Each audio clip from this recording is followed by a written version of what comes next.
21 yildan beri shu faoliyat ko'rsatib kelyapman. Shu kungacha 150 nafar O'zbekiston chempioni, 4 nafar jahon chempioni va 4 nafar Osiyo chempionlari chiqdi, bizga yetishib chiqdi.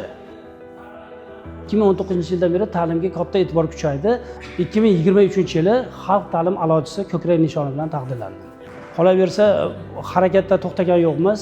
Bolalarimiz mana hozirgi mana 10-sinfda o'qiydigan bitta qizimiz bor, Otajon va Madinaxon, shaxmat bo'yicha, ko'zozlar maktabi bo'yicha O'zbekistonda birinchi o'rinda turibdi.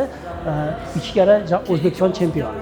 Keyin yana bitta qizimiz bor, 11-sinf o'quvchisi, Inomjonova Farangiz. Bu ham 2 karra shashka bo'yicha O'zbekiston chempioni. Keyin yana bitta yigitimiz bor, buni O'zbekiston miqyosida, dunyoda desak ham bo'ladi, Kimsanboy Ahadxon o'quvchimiz. Hozirgi kunda maktabni bitirib, o'qishni ham bitirdi, bizda shaxmat to'garakni olib boryapti. 17 karra O'zbekiston chempioni, 2 karra Osiyo chempioni va 2 karra jahon kumush sovrindori bo'ldi. Va hozir yaqinda kecha kuni Filippinga ketdi. O'quvchimiz, Xudo xolasa yaqin Osiyo chempionatiga ketdi.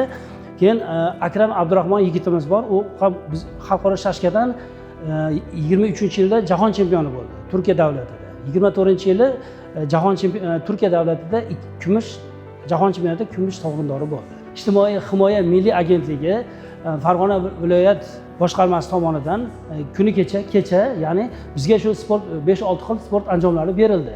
Misol bulardan shadovr, ko'zozlar, stol tennisi, undan tashqari pautin, shtanga, griflari bilan, undan tashqari mana shaxmat shashka soatlari, keyin arg'amcha, keyin qo'shimcha tatami nimalari, bular bizga bunday olib qaraydigan bo'lsa, judo sportiga, misol bolalarimizni mana stol tennisi bo'yicha, keyin epchilligi, chaqqonligi bo'yicha mana shaxmatda mana qancha yutuqlar bo'lyapti. Yanada bu bizga juda katta bir nima deydi? Qo'llab-quvvatlash bo'lyapti. Bolalarimiz o'sishiga juda katta sizlar yordam beryapsizlar. Xulosa qilib aytganda, bolalarimizni ishtiyoqi, shu yangi narsalar ishtiyoqini oshirib, nima deydi? Yanada sportga bo'lgan muhabbatini oshirmoqda haligi. Qiziqishyapti bolalar. Domla nima qilaylik, bu degan narsalarni gapirishib, domla yanada bir aytganimizni qilamiz, natija beramiz, shug'ullantiring degan nimalar bilan shu saqlab aytganda shu. Rahmat tashkilotlarga shu bergan nimalar hammasiga.